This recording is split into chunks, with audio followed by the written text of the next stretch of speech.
아버지 하나님, 오늘도 주님 앞에서 주님을 찬양할 수밖에 없는 것은 주님이 참으로 신실하시고 또 이 땅에서 그 누구보다 우리를 긍휼히 여기시는 선하신 분이시기 때문에 하나님을 높이 찬양드릴 수밖에 없습니다.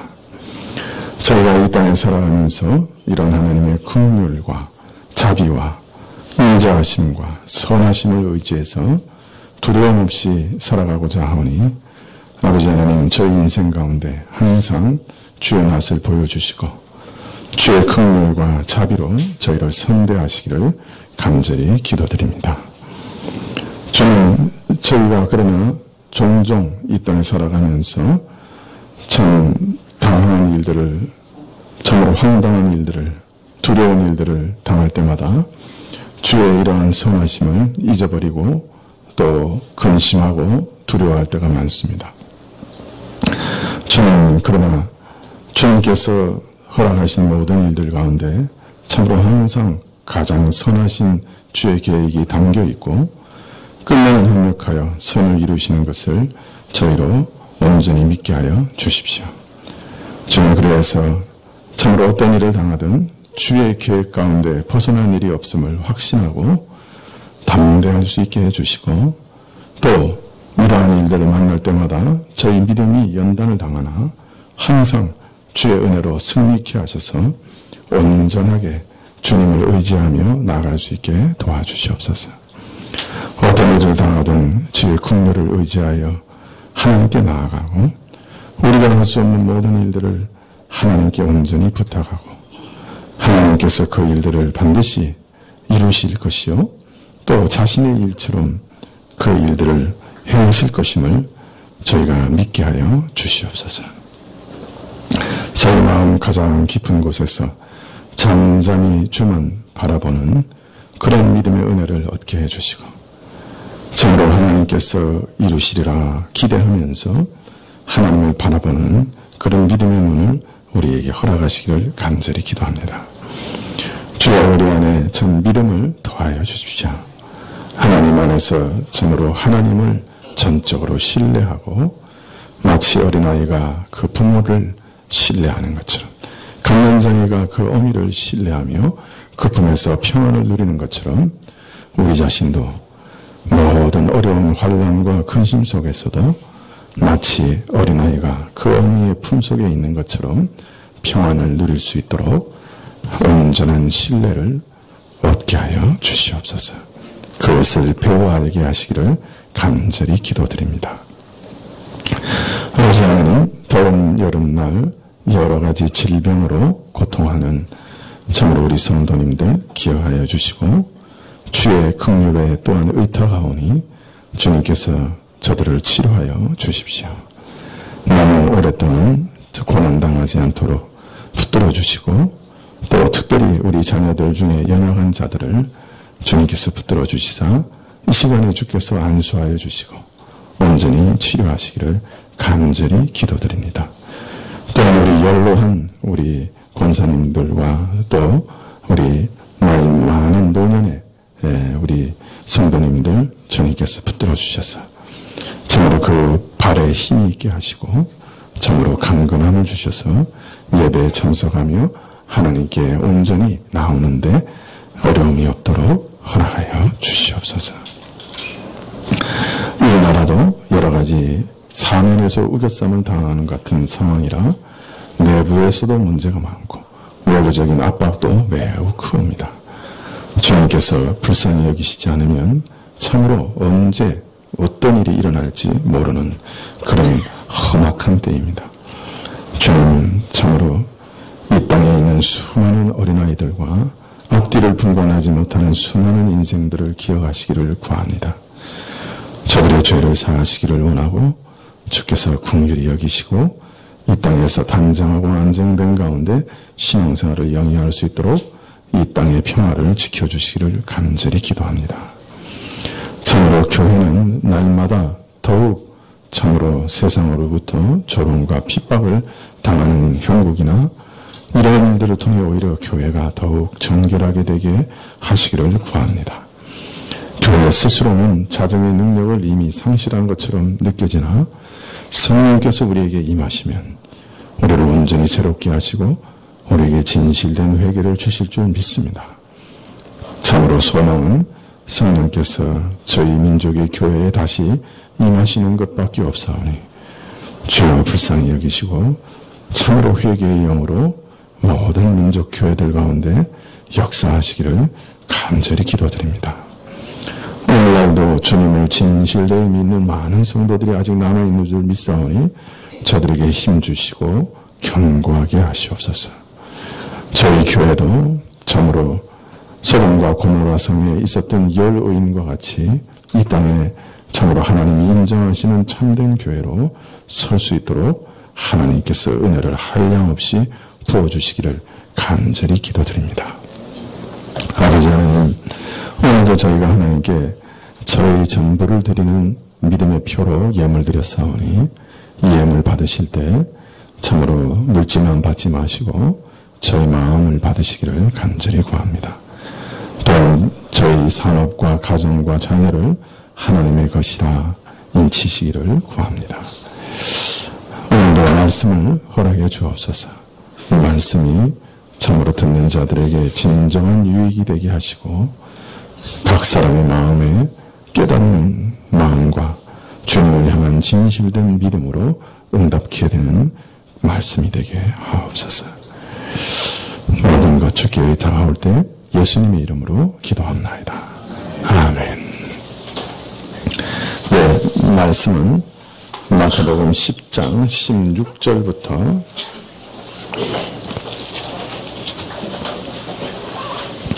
마태복음 10장 16절부터 20절까지 말씀입니다.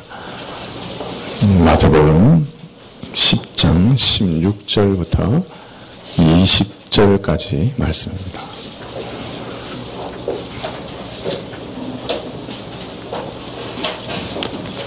네, 마태복음 10장 16절부터 찾으신 줄 알고 봉독해 드리겠습니다. 보아, 내가 너희를 보냄이 양을 이리 가운데 보냄과 같도다. 그러므로 너희는 뱀같이 지혜롭고 비둘기같이 순결하라. 사람들을 삼가라. 저희가 너희를 공회에 넘겨주겠고 저희 회당에서 채찍질하리라. 또 너희가 나를 인하여 총독들과 임금들 앞에 끌려가리니 이는 저희와 이방인들에게 증거가 되게 하려 하심이라. 너희를 넘겨줄 때 어떻게 또는 무엇을 말할까 염려치 말라. 그때 무슨 말할 것을 주시리니 말하는 이는 너희가 아니라 너희 속에서 말씀하시는 자 곧 너희 아버지의 성령이시니라. 아멘.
아멘. 예, 감사합니다.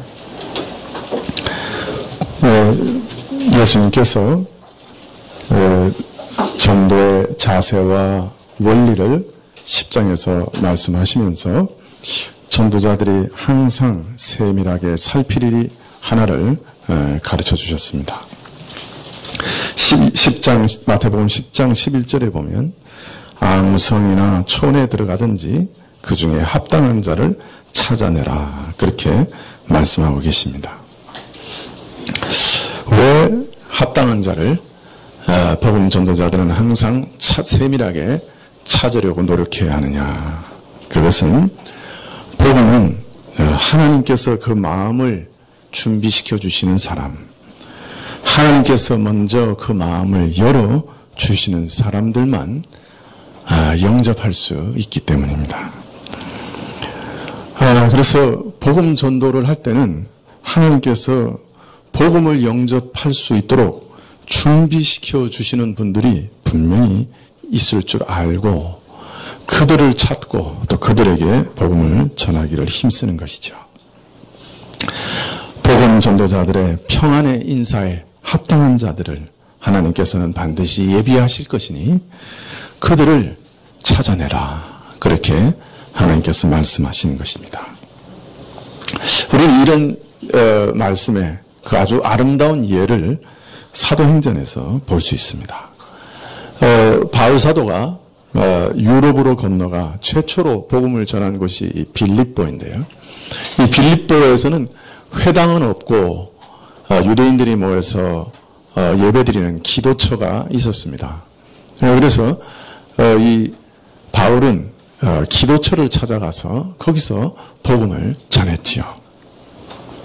사도행전 16장 14절에 보면 바울이 복음을 전할 때 두아디라 성의 자주장소로서 하나님을 공경하는 루디아라고 한 여자가 들었는데 주께서 마음을 열어 바울의 말을 청종하게 하신지라. 저가 그 집이 다 세례를 받고 우리에게 청하여 가로되 만일 나를 주 믿는 자로 알거든 내 집에 들어와 유하라 하고 강권하여 있게 하니라. 여기 보면 이 참 하나님께서 예비하신 자에 대한 아주 좋은 예가 나옵니다. 바울의 말을 이 기도처에 있는 많은 여인들이 또 사람들이 들었을 것입니다. 그런데 그 다른 사람들은 별 영향을 받지 못했어요. 그런데 이 자주장사를 하는 루디아라고 하는 여인은 이상하게 마음이 열렸습니다. 그 마음을 듣는데 그 말씀에 마음이 이렇게 쏟아졌어요. 기울어졌어요. 관심이 생겼어요. 그런데 어느 순간에 그 마음에 그 말씀에 붙잡히는 것을 보게 됐어요. 이전에 많이 읽었던 그 구약 성경의 말씀이 그 바울 사도의 말을 통해 깨달아지는 것을 발견했어요. 구약 성경이 열어져서 성경이 뭘 말씀하시는 것이구나 하는 것을 알게 되고 그 성경에서 구약에서 예언하셨던 그 메시아가 바로 바울이 전하는 그 예수님이시다 하는 것을 깨달았게 된 것이죠. 그와 함께 그는 마음으로부터 그 그리스도를 간절하게 붙잡게 됐고 한 번도 그 얼굴을 보지 못한 예수님이시지만 말씀을 듣는 가운데 그 예수님이 살아계신 분이시고 또 그분이 자신을 찾아오셨다 하는 것을 알게 됐습니다. 그래서 그녀는 마음으로 예수님을 고백하게 됐고요. 그 자리에서 예수님께 자기 영혼을 의탁하고 맡기게 됐습니다. 자신의 영혼을, 궁극적인 운명을 예수님께 막 맡긴다 하는 표시로 그 자리에서 자신과 온 집안이 세례를 받게 되었습니다. 그리고 바울 일행을 초대해서 교제하기를 원했고 자기가 가진 모든 소유를 가지고 바울을 공개하고 섬겼습니다. 이런 일들을 통해 자신이 바울과 같은 믿음을 가진 성도다 하는 것을 드러내고자 했던 것이죠. 너희는 하나님이 예비하신 자를 하나님이 합당하게 여기는 자를 찾아서 그 집에 들어가서 그 집에서 도움을 받고 섬김을 받고 그 도시를 떠날 때까지 거기 있으라. 물론 물질적인 공개를 할 준비가 되어 있는 사람을 찾으라는 의미도 있겠지만 그 말씀 속에는 하나님께서 그 마음을 이처럼 루디아처럼 예비하신 자가 있을 것이니 그러한 사람을 찾으라. 그에게 복음을 전하고 그로 믿게 하고 또 그로 하나님을 믿는 사람을 대접하게 하라. 그런 뜻의 말씀이셨죠. 복음 전도의 과정을 겉으로 보면 훌륭한 전도자가 복음을 잘 전해서 사람들이 회개하고 돌아오는 것처럼 보입니다. 바울 일행도 사도행전에 보면 한 번 이렇게 지나가면 그냥 그 교회가 막 우후죽순처럼 생기고 믿는 사람들이 막 일어나는 거예요. 우리는 이 사도행전을 읽으면서 참 바울 사도는 참 대단한 인물이다. 이렇게 생각하기 쉽죠. 그러나 성경 말씀을 자세히 살펴보면 사실은 그 바울의 행보 하나하나가 걸음 하나하나가 사실은 하나님이 일일이 간섭하셔서 지도하신 대로 움직인 것을 알 수 있습니다. 아시아에서 유럽으로 발을 옮기는 것까지 하나님께서 철저히 인도해 가셨던 것이죠. 또 오늘 복음을 전하고 한 여자의 마음을 여신 것도 그 바울이 아니에요. 바울의 능력으로 연 게 아니에요. 하나님께서 그 여인의 마음을 여셨다고 오늘 아주 분명히 기록하고 있습니다. 주 성령께서 그 마음을 열어 바울이 전하는 말씀에 그 마음이 기울어지게 하니까 그 말씀을 붙잡게 되고 그 말씀에서 증거하시는 예수님을 온 마음을 다해 붙잡게 됐던 것이죠. 자기 안에 그리스도께 자기 영혼을 맡기고자 하는 마음이 생기게 된 것이죠. 자, 루디아처럼 처음 복음을 접할 때 이렇게 마음이 열리는 사람이 있습니다만은 또 많은 경우에는 오랜 시간 은혜의 말씀을 들은 후에야 그런 믿음이 생기는 경우도 있습니다. 이런 경우로 우리는 예수님의 제자들 가운데 볼 수 있죠. 예수님을 따르던 제자들이 예수님을 그리스도, 즉 메시아로 고백한 때는 언제였습니까? 예수님을 만나자마자 고백한 것은 아니었습니다. 오히려 예수님의 그 생애, 공생애, 3년 반 동안의 그 공생애가 거의 끝날 무렵에 참으로 거의 3년의 세월이 흘러서 매일 예수님께서 행하시는 일들을 목격하고 그가 하시는 말씀을 듣고 그러면서 서서히 제자들은 바로 예수님께서 메시아시다 하는 것을 깨닫고 확신하게 됐던 것이죠. 그러나 그 믿음도 사실은 성령 하나님이 주신 것이었습니다. 가이사랴 빌립보에서 예수님을 메시아라고 고백하는 베드로에게 예수님께서 뭐라고 말씀하셨습니까? 마태복음 16장 17절에 보면 예수께서 대답하여 가라사대 바요나 시몬아 내가 복이 있도다. 이를 알게 한 이는 혈육이 아니요 하늘에 계신 내 아버지시니라. 예수님께서 이런 복된 믿음을 어떻게 베드로가 가지게 됐느냐 하는 것을 말씀하시기를 이는 이를 내가 알게 한 이는 혈육이 아니라 어떤 사람이 아니라 하늘에 계신 내 아버지가 예수님께서 메시아라고 하는 사실을 알려주셨기 때문에 그것을 알고 믿었다는 것입니다. 물론 베드로는 3년이나 예수님을 따라다녔죠. 예수님의 사역을 다 보았습니다. 눈으로 목격했습니다. 귀신이 쫓겨나가고 병든 자가 고침을 받고 죽은 자가 살아나는 것을 눈으로 봤습니다. 예수님이 말씀하시는 하늘나라의 천국의 고귀한 말씀을 다 들었습니다. 그리고 그때마다 베드로는 이분이 누구신가 아주 깊이 수없이 생각했을 것입니다. 베드로의 이런 배움과 경험, 그 숙고 이러한 것이 베드로야 하여금 예수님께 다가가게 했겠지만 그러나 그것이 예수님을 믿게 하지는 못했습니다.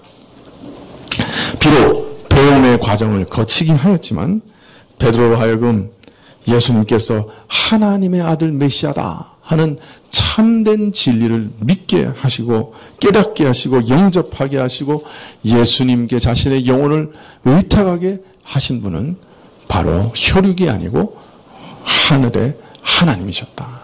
그렇게 예수님은 분명히 가르쳐주고 계십니다.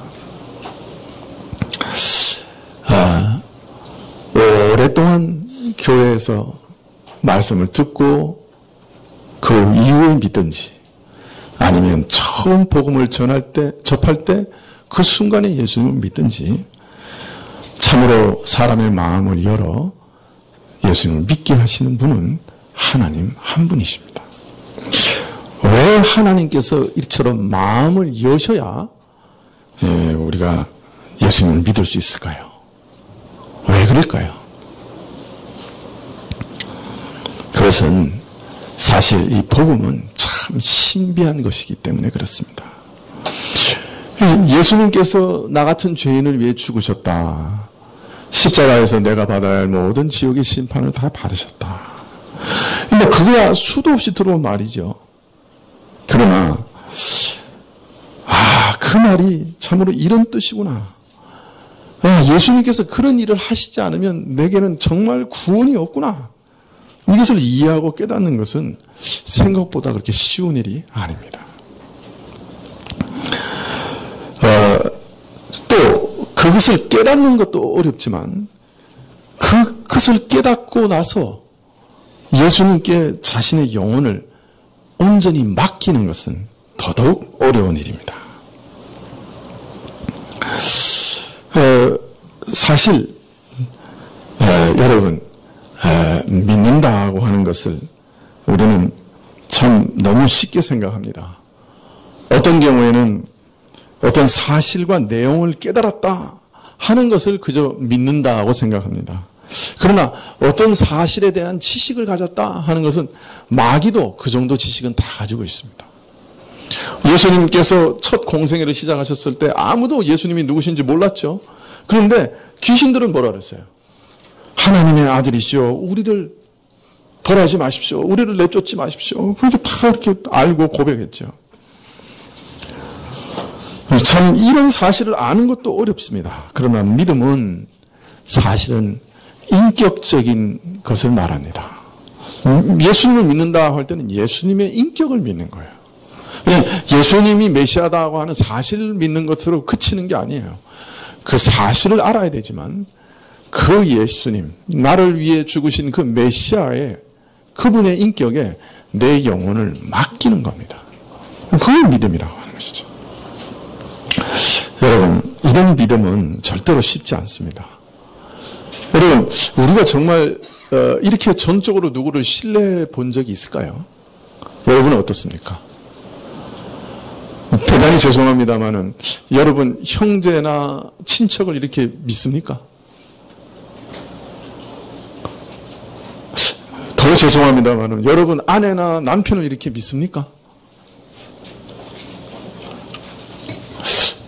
아내들이 남편에게 제일 많이 하는 질문이 뭐죠? 당신 나 사랑해? 그죠? 그거 왜 맨날 질문하죠? 안 믿으시죠? 하는 꼴을 보니까 사랑하는 것 같지가 않은 거예요. 그 입으로는 또 사랑한다고 하는데 말은 또 그냥 행동은 그냥 개차반으로 하니까 원수처럼 하니까 그게 사랑하는 건지 아닌지 맨날 의심이 가는 거예요. 그래서 당신 나 사랑해? 계속 물어보게 되는 거예요. 아마 자신의 인격을 다 들여서 자신의 온 마음을 다 들여서 누구를 신뢰하는 것은 우리 인간관계 안에서는 그 어린아이가 부모를 신뢰하는 그런 것 외에는 별로 찾기 어려울 거예요. 그죠? 만약 그 자신의 영혼을 다 들여서 자신의 온 마음을 다 들여서 누구를 신뢰한다고 할 때는 그 갓난장이가 엄마 아빠를 신뢰하는 그런 믿음 외에는 아마 우리 인간 사회에서 찾아오기가 참 힘들 거예요. 그죠? 왜 그렇습니까? 그 우리 인간 사회는 서로 너무 참 거짓이 횡행하고 참 서로 너무 많은 속임이 있고 너무 많은 배신을 당하기 때문에 우리는 그냥 그 마음속 깊이 준비하고 있는 거예요. 배신당할 준비를. 그래서 믿는다고 해도 그냥 어느 정도만 믿는 거예요. 배신당할 준비하면서 믿는 거예요. 저 사람이 또 언젠가는 나를 배신할 수 있다. 이렇게 생각하면서 믿는 거예요. 자, 그러니까 어린아이가 그 엄마와 아빠에게 자기 전부를 맡기고 나는 엄마 아빠 없으면 못 살아. 이런 고백을 하는 것처럼 누구를 그렇게 신뢰하지는 못하는 거죠. 자, 그런데 복음을 듣고서 거기서 예수님이 누구신지를 발견하게 되는 거예요. 그리고 이 복음의 초청은 천지를 지으신 하나님, 거짓말 하실 수 없는 그 하나님이 오늘 내게 약속해 주시는 거구나. 저 복음 전도자를 통해서 선포되는 저 복음은 바로 하나님이 나를 지금도 부르시는 주의 음성이구나. 정직하게, 신실하게, 거짓말 하실 수 없는 분이 내가 너로 모든 죄를 용서해주고 너로 내 자녀가 되게 하고 내가 너에게 영생을 주겠다고 구원의 약속을 오늘도 내게 주시는 것이구나 하는 것을 깨닫는 것은 쉽지 않습니다. 하나님에 대한 인격적인 신뢰가 전제되지 않으면 불가능하죠. 그리고 그 초대를 내 마음에서 믿는 것과 함께 그 초대를, 그 약속을 영접하고 그래서 내가 그 약속을 주신 하나님께 내 영혼을 의탁하는 것, 맡기는 것. 어린아이가 부모를 꽉 껴안으면서 아빠, 나는 아빠 없으면 못 살아. 그러면서 탁 껴안는 거. 이런 믿음은 참 귀한 거죠. 그 성령이 주시는 거예요. 그 복음의 은혜를 선포로 들으면서 하나님께 그런 반응을, 그런 믿음을 가지고 하나님을 탁 붙잡는 것은 성령이 아니시면 안 된다는 거예요. 지난주인가 지지난주 설교에 우리 김영수 목사님이 그랬거든요. 은수가 아빠 없으면 못 살아 그랬다는 거예요. 그 말을 들으니까 애 없는 게 얼마나 서러운지.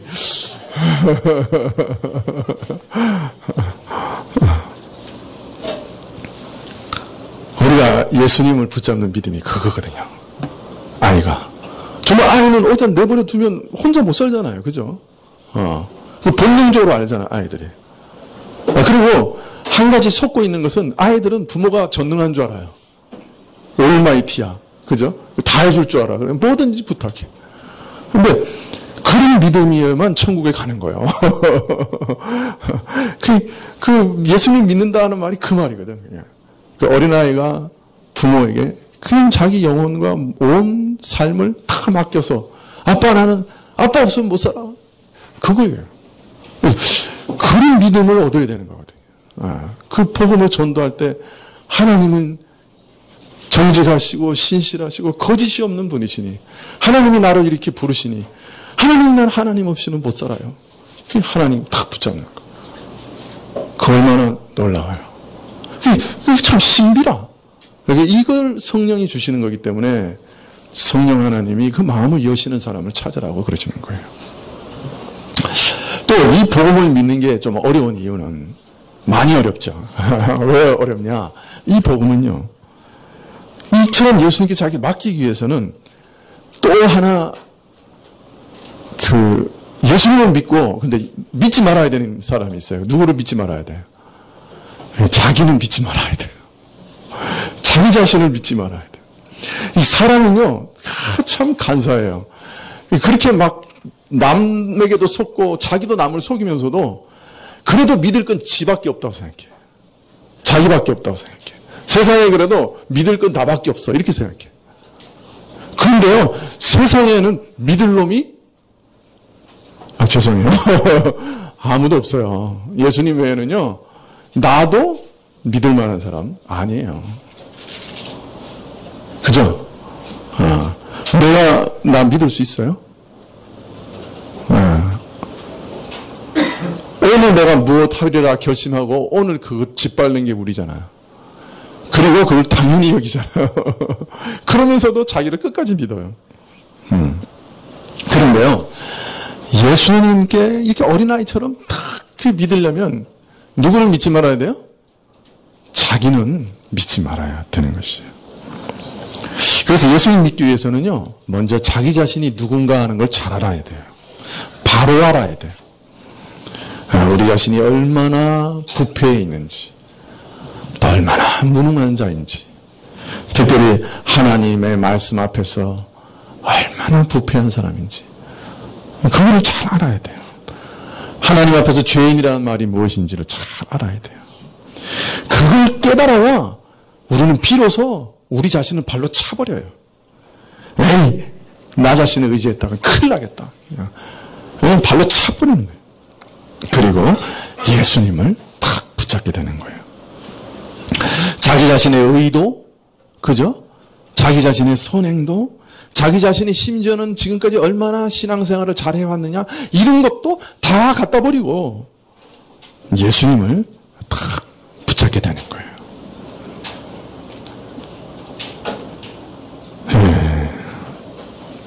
그래서 사실은요, 내가 예수님을 얼마나 신실하게 붙잡고 있느냐 하는 거는 그 아무리 내 손을 이렇게 들여다봐도 잘 몰라요.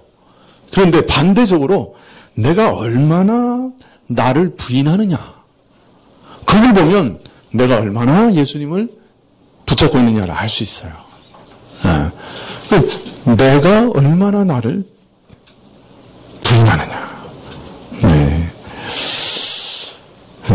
나의 부패와 무능과 죄악을 얼마나 깊이 깨닫고 나 자신이 구원 얻으려고 하는 모든 쓸데없는 노력을 버렸는가 하는 것을 보면 거꾸로 내가 예수님만 의지하고 있구나 하는 것을 오히려 알 수 있는 거예요. 그래서 이 자기 부인이라 하는 건 굉장히 중요하죠. 자, 이 믿음이라고 하는 것이 처음에 하나님의 신실한 약속을 깨닫는 것, 그리고 예수님께서 참 메시아다고 하는 사실을 깨닫는 것도 어렵고, 그 약속을 온전한 마음으로 믿고 영접하면서 내 영혼을 예수님께 부탁하는 것도 어렵고, 또 자기 자신을 부인하는 것도 어렵기 때문에 성령 하나님 도우심이 절대적으로 필요한 거예요. 또 뿐만 아니라 이렇게 예수님을 어린아이처럼 탁 붙잡아도요, 그런 믿음이 계속가는 거 아니에요. 그래서 그 참 평안을 얻었는데 그 평안 또 금방 깨져요. 그냥 내가 죄 지으면요, 또 깨지고, 이 세상에서 환난 당하고 어려움 당하면 깨져요. 예수님만 그렇게 탁 붙잡는 믿음에서 쭉 미끄러져가지고, 아유, 어떻게 하냐. 그럼 맨날 근심하고 걱정하고 앉아있어요. 그렇기 때문에 예수님은 그 인격적으로 어린아이처럼 이렇게 탁 붙잡는 그런 믿음을 계속 유지하는 것도 성령 하나님이 계속해서 붙들어 주셔야 돼요. 죄를 지을 때마다 자기를 돌아보지 않고 회개하고 다시 나를 위해 죽으신 예수님을 탁 이렇게 어린아이처럼 붙드는 믿음. 저는 이 세상의 환난과 근심과 걱정이 그냥 파도처럼 몰려올 때도 그냥 어린아이처럼 나는 아무것도 할 수 없으니 주님 나를 살려주세요 하고 어린아이가 두 팔을 벌려 아버지에게 안기는 것처럼 그런 믿음으로 하나님을 바라보는 것, 그런 것들은 끊임없이 반복돼야 되고 또 끊임없이 위협당하는 거예요. 그렇기 때문에 성령이 아니시면 우리가 계속해서 믿음을 유지할 수도 없지요. 믿음의 이런 특성 때문에 예수님께서는 복음 전도자들에게 합당한 자를 찾으라. 성령께서 그 마음을 여시는 그런 자들을 찾으라. 그렇게 말씀하신 거예요. 만약 여러분이 참 여러분 자녀를 보신다면 믿음이 뭔가 하는 것을 발견하실 수 있을 거예요. 이 갓난장이들이 얼마나 엄마를 이렇게 따라 붙습니까? 어제도 우리 유치부 수련회 성경학교 하는데 제가 보니까 성경학교 안 들어가는 놈들이 있어요. 어디 가 있냐? 부모한테 가 있는 거예요. 성경 공부하러 안 들어가고 부모한테 앵겨 있어. 껌딱지더라고, 완전히. 좀 들어가서 같이 성경 공부하고 그러면 좋겠는데, 아니야.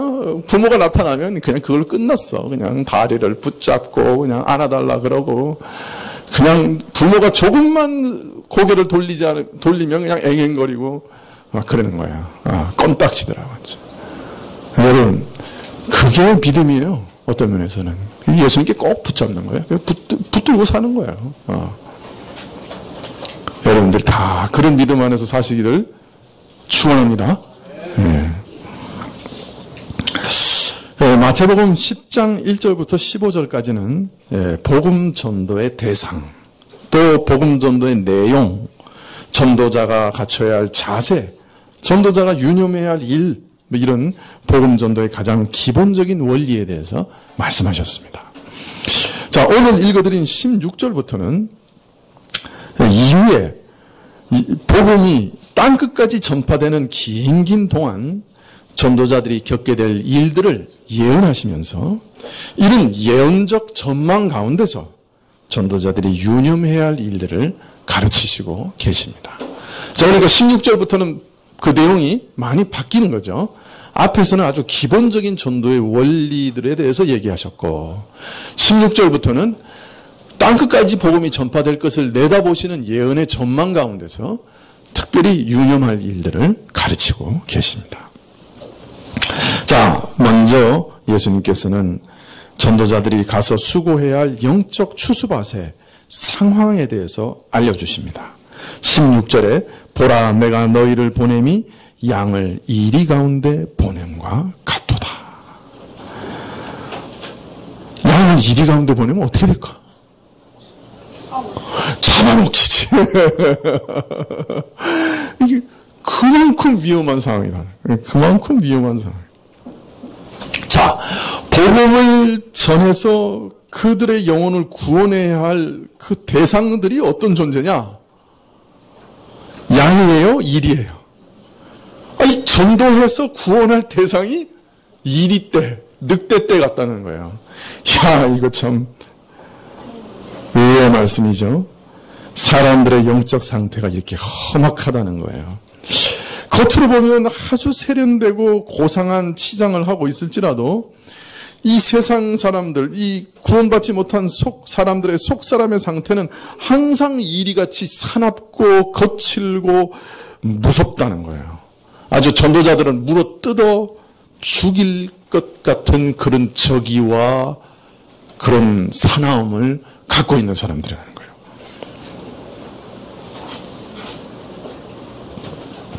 참 아이러니하죠. 이 사람들은 어떤 면에서는 목자 없는 양들처럼 다 팽개쳐져 있는 불쌍한 사람들이에요. 하나님의 심판과 저주 아래에 있어 그 영혼의 상태가 참 불쌍하고 비참하지요. 그래서 하나님의 또한 긍휼의 대상이요, 하나님의 긍휼이 절실히 필요한 대상입니다. 그런데 또 동시에 이들은 하나님께서 저들을 구원하시기 위해서 보낸 자들을 죽이고 핍박하고 참으로 물어뜯으려고 하는 험악하고 악독한 면을 가진 자들이에요. 두 가지 양면을 다 가지고 있는 거예요. 복음을 영접하고 환대하는 것이 아니라 짓밟고 무너뜨리려고 하는 그런 자들이에요. 늑대 같은 자들이라. 그래서 복음 전도자는 그 이리와 늑대 같은 사람들에게 복음을 전해야 되는 거예요.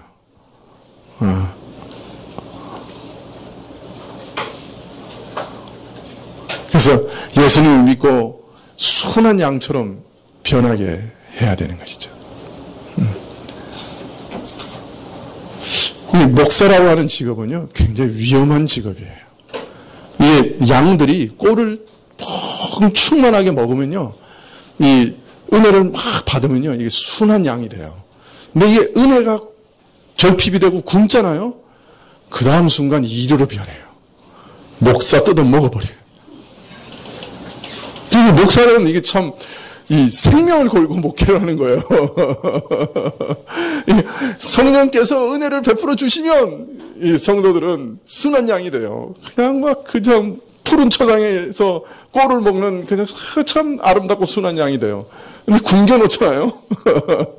큰일 나요. 그래서 이 목사는 성령 하나님만을 전심으로 의지해서 목회할 수밖에 없어요. 목사도 마찬가지예요. 참 이 양면성이 있는 거예요. 목사도 하나님 앞에서 충만한 은혜를 받으면 마음이 양같이 순해요. 근데 이 목사도요, 이 하나님 앞에 은혜를 못 받잖아요. 이리로 변해요. 양들 뜯어먹는 이리로 변해요. 그걸 이렇게 좋아하세요. 그렇기 때문에 여러분이 목사를 위해서도 기도 많이 하셔야 돼요. 예, 하나님께서 목사에게 끊임없는 은혜를 주시도록 기도 많이 하셔야 돼요.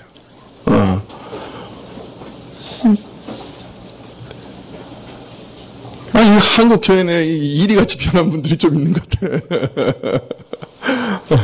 그거는 성도들이 기도하는 책임도 있어. 자, 이렇게 험악한 상황 가운데 추수할 일꾼들이 취해야 할 태도에 대해서 이르시기를 뱀처럼 지혜롭고 비둘기처럼 순결해야 한다. 그렇게 말씀합니다. 뱀처럼 지혜로우라 하는 말씀은 간사하게 신실하지 못한 잔꾀를 부리라 그런 말은 아닙니다. 그래서 바로 오해하지 않도록 비둘기처럼 순결해야 된다 말씀하신 것이죠.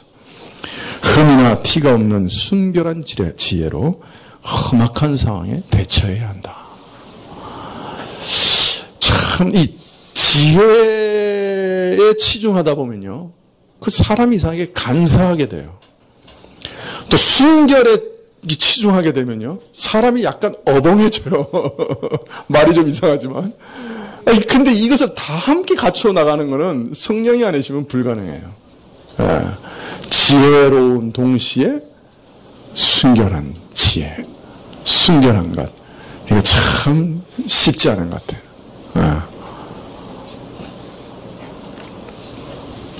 17절부터 보면 사람들을 삼가라. 저희가 너희를 공의에 넘겨주겠고 저희 회당에서 채찍질하리라. 또 너희가 나를 인하여 총독들과 임금들 앞에 끌려가리니 이는 저희와 이방인들에게 증거가 되게 하려 하심이라. 이 추수밭의 위험한 영적 상태는 이스라엘에만 국한된 게 아니에요. 이방인들 안에도 다 똑같은 거예요. 그래서 이 복음 전도자들은 회당과 공회, 즉 이스라엘의 영적 지도자들과 교회에서만 핍박을 받는 게 아니라 총독들과 임금들, 즉 세속적 권세를 가진 사람들에게도 핍박을 받아요. 다른 말로 하면 영육의 모든 권세로부터 핍박을 받고 정죄되고 죄인 아닌 죄인으로서 혹독한 고초를 당하게 될 것이에요. 그러나 이런 권세자들이 하나님의 복음을 멸절하려고 하는 시도를 할 것이지만 이것은 오히려 복음 전하는 좋은 기회가 될 것이다. 이렇게 말씀하고 있습니다. 이방인이나 유대인이나 복음을 전하는 가장 효과적인 기회가 될 것이다. 이렇게 말씀하시는 거예요. 도대체 이게 무슨 말씀이냐? 우리는 이것을 바울 사도의 일생을 보면 알 수가 있습니다. 바울 사도가 예루살렘에 올라갔는데 아무것도 한 짓이 없는데 유대인들이 저를 잡아가지고 때려 죽이려고 했어요. 그죠? 그런데 그러한 고난과 환난 속에서 바울은 오히려 온 예루살렘 거민들을 다 모아놓고 예수님이 메시아라고 하는 것을 증거할 수 있는 대단한 복음 전도의 기회를 갖습니다. 그뿐 아니죠. 평시에는 가까이 갈 수도 없는 사내들인 공의의 모든 그 고위직 성직자들과 대제사장들, 그런 왕들, 유대의 왕들까지 다 모아놓고 복음 전도를 몇 번 하잖아요. 그죠? 그럼 나중에는 어디까지 갑니까? 로마까지 가서 시저, 그 당시 가이사 최고의 황제 앞에 가서도 복음을 증거할 수 있는 기회를 얻습니다. 그러니까 다른 말로 말하면 이렇게 핍박받고 모든 권세자들에게서부터 참 정죄를 당하고 심지어는 죽임을 당하는 그런 어려운 순간이 있겠지만, 그러나 사실 그런 것이 바로 모든 사람들에게 복음을 전할 수 있는 절호의 기회가 된다는 것이죠. 초대교회에서 한 사람이 순교하면 10사람의 신자가 생겼다고 합니다. 어떻게 그런 일이 생겼느냐? 이 콜로세움이나 이런 데서 참 사자에게 막 신자들이 물어 뜯기고 그러는데 신자들은 거기서 정말 찬양하면서 기쁨으로 그 순교하는 거예요. 그걸 본 사람들은 너무나 충격을 받는 거죠. 야, 참 그들 마음속에 아주 그 이해할 수 없는 질문들이 생겨나는 거예요. 야, 도대체 믿음이라는 게 도대체 뭐냐? 저 사람들은 어떤 사람들이길래 죽음 앞에서도 저렇게 두려워하지 않느냐? 예수님께서 누구시기에? 그리스도 안에서 무엇을 발견했기에? 저들이 그리스도 안에서 무엇을 얻었기에? 그리스도를 부인만 하면 살려주겠다고 하는데 저렇게 예수 그리스도를 자신의 주인이라고 구세주라고 고백하면서 기꺼이 목숨을 내놓을 수가 있는가? 저들이 저 죽음 앞에서도 평강과 기쁨과 소망을 갖고 있는 이유가 무엇인가? 야, 참 나도 저런 것 한번 있으면 참 좋겠다 라고 하는 생각이 들어가는 거예요. 바로 이러한 질문들이 그리스도가 누구시냐 하는 질문을 저들의 마음속에 일으키고 이러한 질문을 가진 수많은 사람들을 그리스도께로 인도하는 그런 계기가 되었던 것입니다. 여러분, 이건 초대교회의 경우만 아니에요. 우리도 마찬가지입니다. 우리가 이 땅에 살아가다 보면 믿는 것 때문에 괜히 고난받을 때 있습니다. 이게 믿는 것 때문에 고의적으로 아주 뾰족해가지고 해코지하려고 하는 사람도 있고 은근히 우리 화를 돋구는 그런 사람들도 있습니다. 그런데 이때 우리가 깊이 생각해야 될 것은 크든지 적든지 여러 가지 환난과 핍박은 우리가 믿는 그리스도를 증거할 수 있는 좋은 기회가 된다는 것을 잊어서는 안 됩니다. 내가 거기서 신자다운 반응을 할 수만 있다고 하면 야, 저 사람은 참 이상하네. 내가 그렇게 괴롭히는데 왜 반응이 저래? 저 사람은 어떤 사람일까? 왜 저런 반응을 보일까? 저 사람이 예수님 믿는다고 했는데 그것이 저 사람을 저렇게 다르게 만들었나? 궁금증을 자아내게 하는 거예요. 그것이 바로 예수님을 증거할 기회가 되는 거예요. 그래서 내가 모욕을 당하고 예수님 믿는 것 때문에 핍박을 당하고 참 손가락질을 당할 때 오히려 그때가 예수님을 그 모든 사람들에게 증거할 수 있는 기가 막힌 기회다 하는 것을 잊지 마십시오. 만일 거기서 우리가 성령의 능력으로 그리스도인다운 반응만 보일 수 있다고 하면 많은 사람들에게 영향을 끼칠 수 있는 절호의 기회가 됩니다. 잊지 마시기를 바랍니다. 자, 마지막으로 19절에 보면 너희를 넘겨줄 때 어떻게 또는 무엇을 말할까 염려하지 말라. 그때 무슨 말할 것을 주시리니 말하는 이는 너희가 아니라 너희 속에 말씀하시는 자 곧 너희 아버지의 성령이시니라. 염려하지 말라고 말씀합니다. 추수밭의 상황이 비록 이렇게 험난한 상황이지만 염려하지 마라. 이러한 상황 가운데서 우리를 보호하시고 지키시는 분이 우리 하나님이시니 염려하지 마라. 무엇보다도 이런 험악한 상황 가운데서 어떻게 천국 복음을 전파해야 될 것인가, 그 사명을 감당하는 일에 있어서도 염려하지 마라. 저 악하고 강력한 세력들 앞에서 내가 어떻게 복음을 변호해야 할 것인가 염려하지 마라. 바로 그때마다 무엇을 말해야 할 것인지 하나님이 친히 주시리라. 그러나 우리가 믿는 바 신앙에 대해서 그리스도에 대하여 증거하려 할 때 미리 대답할 것을 준비하지 말라 하신 것은 신자가 복음의 도리에 대해서 믿음의 내용에 대해서 말씀을 항상 연구하고 준비하고 그래서 확신에 이르러 모든 사람들에게 증거를 할 준비를 갖추는 그 일 자체를 금하신 것은 결코 아닙니다. 오히려 이런 준비하는 자세는 신자에게 필요한 자세입니다. 베드로 사도는 너희에게 소망의 이유를 묻는 자들에게 그 소망의 도리를 분명히 대답할 수 있도록 항상 준비되어 있으라고 말씀하십니다. 복음에 대해 준비하는 것, 하나님이 원하시는 길입니다. 다만 여기서 미리 대답할 준비를 하지 말라고 하시는 것은 내 지혜와 내 능력과 내 증거로 이 사람들을 무너뜨리라, 그런 생각하지 말라는 거예요. 오직 성령께 온전히 의탁하고 성령이 너에게 주시는 그 말씀의 권세로 저들을 이기라고 말씀하시는 것입니다. 성령께서 친히 증거하신다고 하면 누가 거기 맞설 수가 있겠습니까? 하나님께서 친히 성령 하나님과 함께 증거하시는 그 증거자를 누가 넘어뜨릴 수 있겠습니까?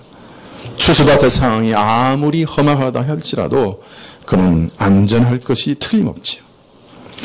자, 만일 하나님께서 너의 사역이 이제 끝났다 하시면 이제 족하다고 여기고 수고를 그치면 되는 것이죠. 우리를 언제 어떤 모양으로 부르시든지 그때는 우리가 하나님께 기쁨으로 갈 것입니다. 전도자는 주의 보호하심을 믿는 동시에 우리의 일들을 어떤 모양으로 마감하게 하시든지, 그것이 순교든지 아니면 어떤 다른 모양이든지 이제는 내 일을 쉬고 주 안에 평안하라. 내가 주 안에서 이 일을 쉬고 평안히 거하리라 하는 믿음과 소망을 가지고 또한 이 일을 하는 것이죠. 네.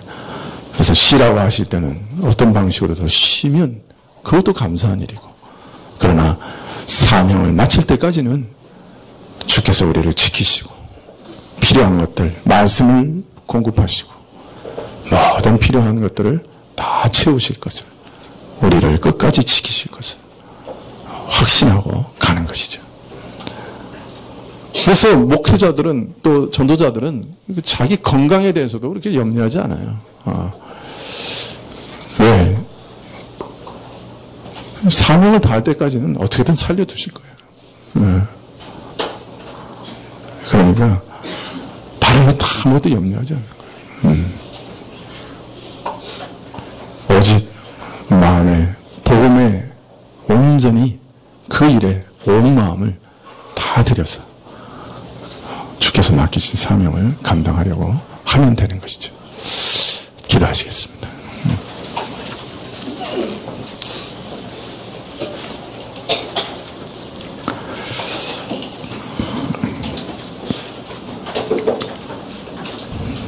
주여, 우리에게 어린아이가 그 부모를, 그 어미의 품을 찾는 것 같이 날마다 하나님을 바라보고 하나님의 품으로 달려가고 하나님께 두 손을 들고 하나님만을 의지하는 그런 믿음을 허락하여 주십시오. 그러한 믿음 안에 늘 거하게 해 주십시오.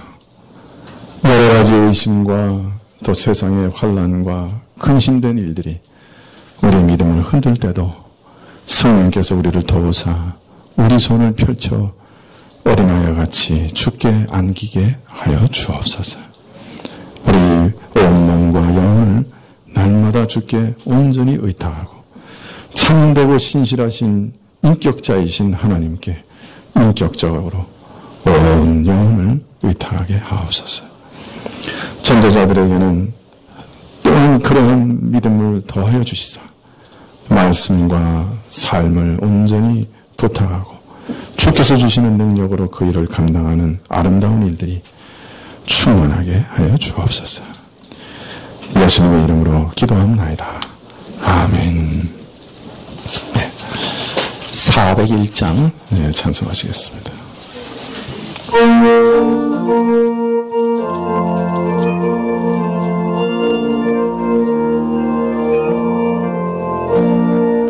천성을 향해 가는 성도들아, 앞길의 장애를 두려 말아라. 성령이 너를 인도하시리니 왜 지체를 하고 있느냐.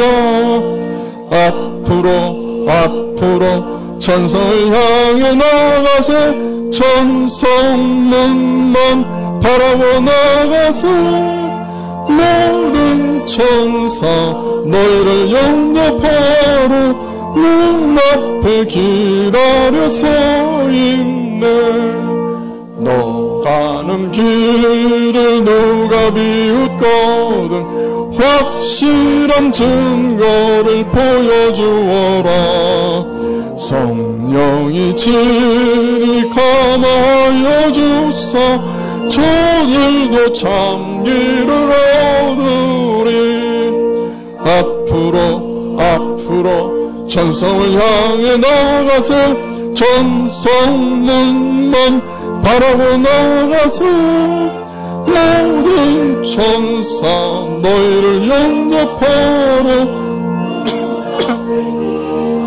서 있네.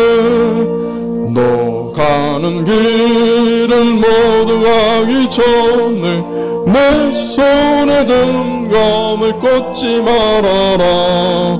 저 마귀 흉계 모두 깨뜨리고 끝까지 잘 싸워 이겨라.